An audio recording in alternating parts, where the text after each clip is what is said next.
Welcome back, Radix fam, for another Sunday School edition. And I'm super excited about this one. This is one of my favorite topics. So sit down, give me 5 to 10 minutes. This might take a little bit longer than usual, but I guarantee that you're going to learn something and it's going to be interesting along the way.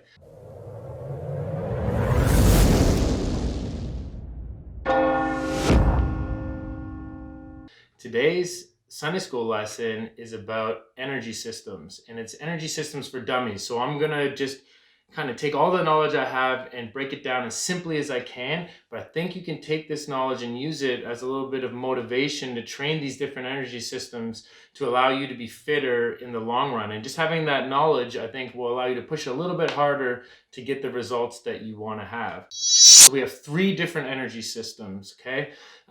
We use all 3 of these energy systems, but depending on what sport you play or what you do, we use 1 or 2 of these predominantly, but we'll get into that a little bit later. So our first energy system is the atp-cp system, okay? So ATP stands for, bing, we're gonna let that pop up on the screen because it's a big long word and I don't wanna try to pronounce it on camera.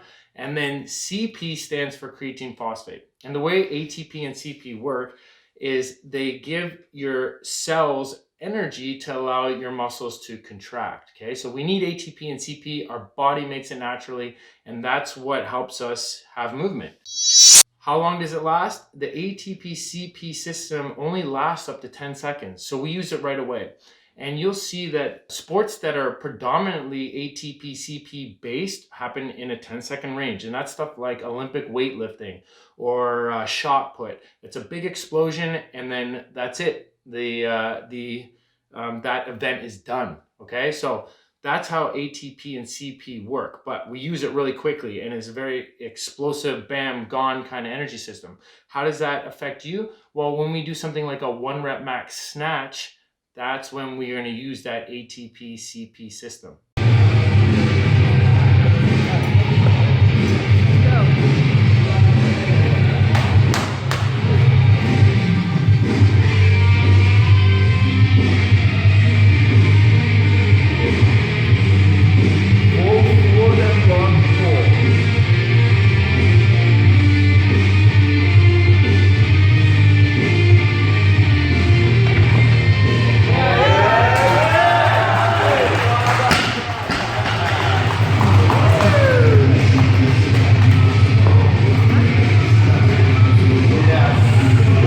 So what happens after 10 seconds?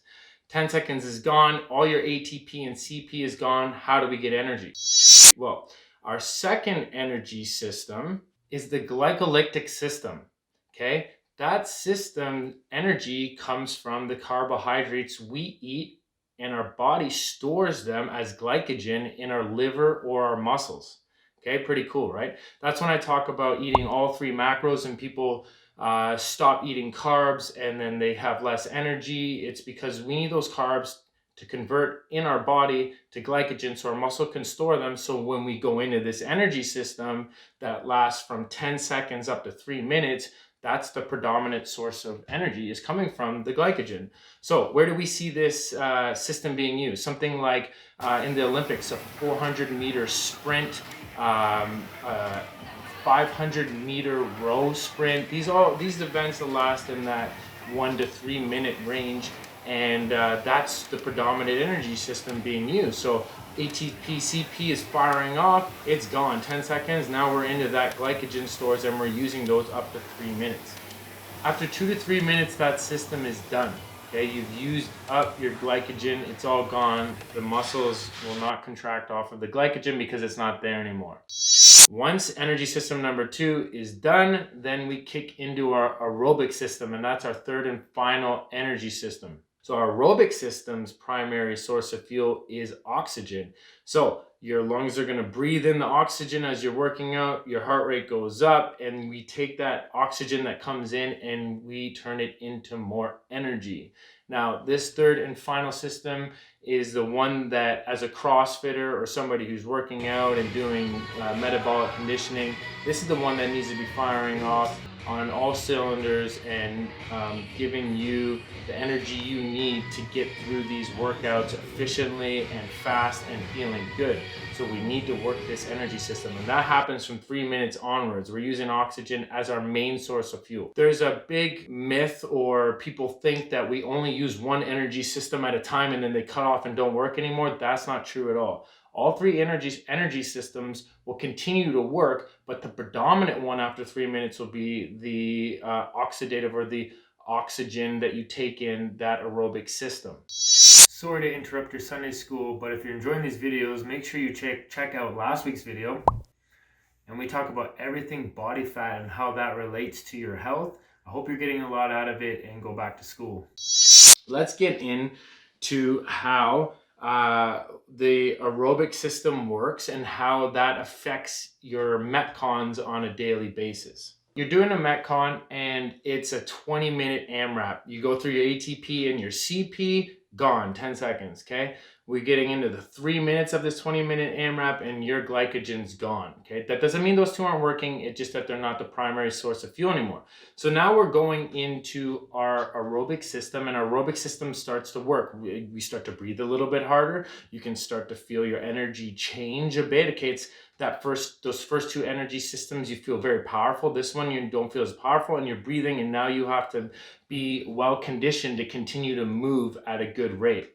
So what happens if that aerobic system is not conditioned properly? Okay, I got a little bit of a analogy and chart for you. Okay, so what we have here is your muscles is this cup. Okay, we have a cup here. Those are your muscles.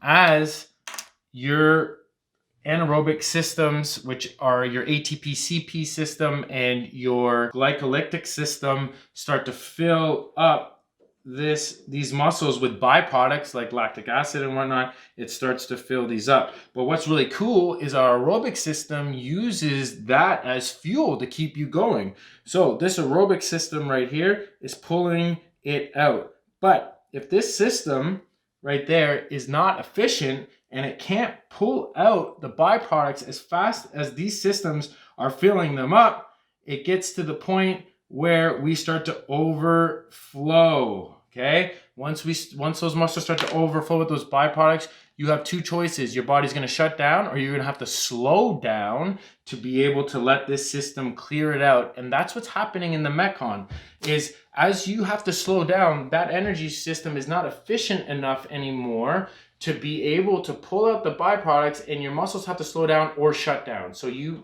breathe harder, and that movement gets slower, and your rounds get slower, round after round, because that system isn't efficient anymore.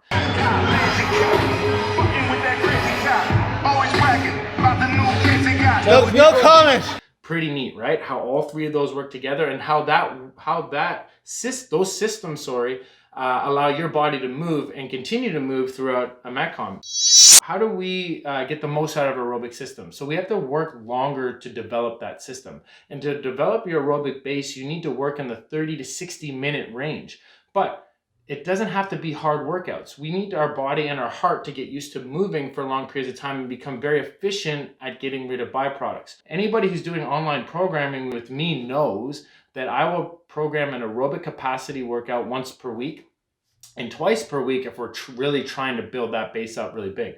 So what I do is I take a 30 to 60 minute time cap, and I put some, rowing, some step ups, maybe if there's inefficiency and some basic gymnastics, we'll add that in there, and they move through that for 30 to 60 minutes. And it teaches the body to be able to continue to move over long periods and build that aerobic base and to clear those byproducts out. But you can't do it fast. We need your heart rate to be working at about 180 minus your age. Okay, that's kind of the sweet spot of where you need to work for 30, 60 minutes to build that base up.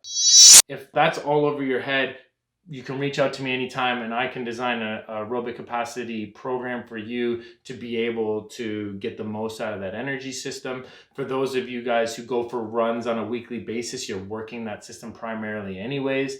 Anybody who joins me on the assault bike for 2 to 3 hours at a time is definitely working that system continually.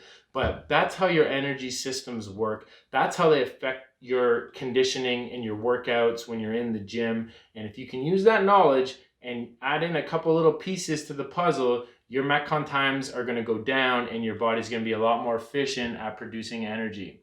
So I hope you enjoyed this Sunday school lesson. I enjoyed coaching, teaching it. How the body works is so interesting to me. If you like it, please like the video, subscribe, hit the notification button to get a little ding every time one of our videos comes out, and we'll see you next week in Sunday school.